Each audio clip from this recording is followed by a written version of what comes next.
在第一消息来关心的是，台南又搁出现蓝色的珠类啊！这届呢是伫咧将军区青群星大。昨暗呢有真侪人听到这蓝色珠类又搁出现，所以随赶去到现场甲看。这罕咧看的景象，嘛，互大家看到是真欢喜。暗时一阵风透过来，盐埕的水面顶出现蓝色的光，现场民众看甲欢喜甲。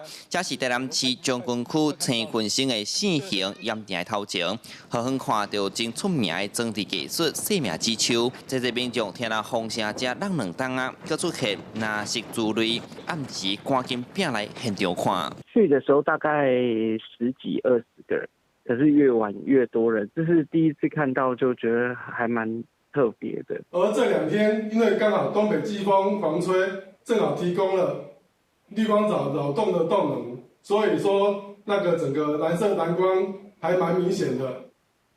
再加上这个出现的地点刚好是本区青昆山扇形盐田著名的景点生命之树的路上。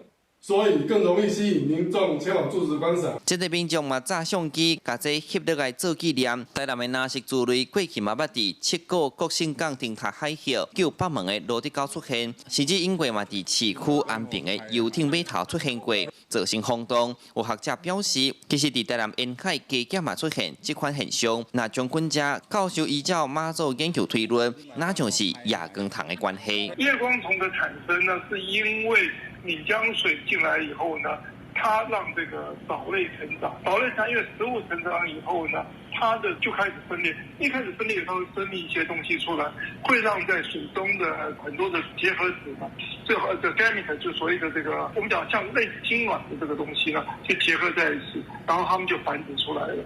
那这个时候水它会一晚上就全部都出来了。盐埕海水互强风煽动有海涌，这嘛激起蓝色的荧光。现场因为光害较少，这回会当用目睭看到蓝色珠类伫大片的水域内，嘛，互人学了大自然的奥妙。记者从台南采访报道。